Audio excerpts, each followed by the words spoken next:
ايه رأيكم النهارده هنعمل مع بعض فكرة حلوة جدا من ازازة البيبسي، وهنعمل بيها اختراع بجد. حاجة كده في منتهى الجمال. عملت احلى نوع بسكوت شوكليت للاولاد من ازازة البيبسي بدون تكلفة وبدون فرن وبدون مجهود كتير، وما اخدش مني غير 10 دقايق. لايك بقى وشير واشتراك لهبة تي في، واتمنى ان انتوا تفعلوا زر الجرس وتعملوا اشتراك عندي علشان كل ما انزل فيديو يجيلكوا الاشعار بتاعه.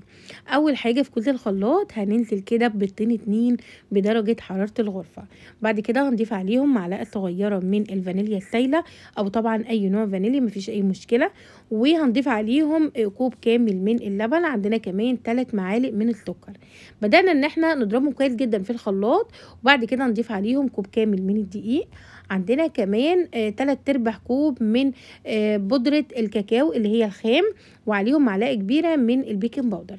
نبدأ بقى ان احنا نضربهم كويس تاني في الخلاط مرة تانية لحد ما القوام يبقى بالشكل اللي انتوا شايفينه ده. هنا قوامه بيبقى شبه قوام الكيك كده، لا تقيل قوي ولا يعني خفيف قوي.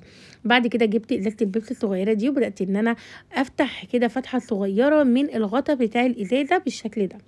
جبت القمع بتاعي لان طبعا الخليط هنا تقيل، وهنيجي ننزله كده مش هينزل بكل سهوله. فبدات ان انا بقى ايه، اجيب القمع وابدا ان انا انزل بالخليط كده بالراحه عشان ما يبهدليش الدنيا، ومالينا الازازه بتاعتنا بالخليط ولسه متبقي كمان. هنجيب بقى الجريلا بتاعتنا ونحطها على نار هاديه، وهنبدا بقى ان احنا ننزل بكميه البسكوت. هنا البسكوت هنعمل حجمه هنا الصغير، وهعمل حبه كمان كبار، يعني هنشكل ما بين الصغير والكبير، وهنشوف الفرق والتشكيله بتاعتنا. هنسيبهم كده على النار ما بين 5 ل7 دقايق، وبعد كده هنبدا نقلب كل طبعا البسكوت للوجه التاني، وهياخد برضو على الوجه التاني حوالي 5 دقايق كده، ونبدا ان احنا نشيله. هنخلص كل كميه البسكوت بنفس الطريقه. انا هنا عملت حبه صغيرين وحبه كتار زي ما انتم شايفين، وهنا الاحجام التانية الصغيره دي شكلها حلوه جدا على فكره، وما بتاخدش منا وقت كتير. يعني ما بين كل مره والتانية نقدر ان احنا ندهن الجريلا بتاعتنا بحبه كده من الزيت، وهنخلص كل كميه بنفس الطريقه. سريع جدا سهل، ما بياخدش منك وقت كتير، وكمان حلو ومفيد جدا للاطفال.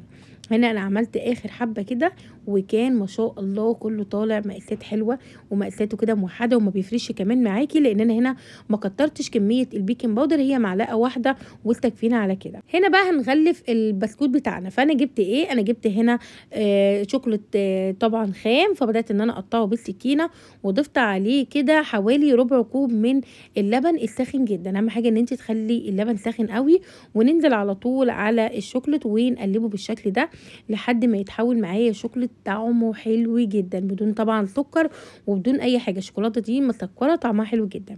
دي كميه البسكوت، يعني تخيلوا من كوب واحد من الدقيق عملت لي الكميه دي كلها. حلو جدا ووفير قوي، وكمان مش مكلف وهتحبيه قوي.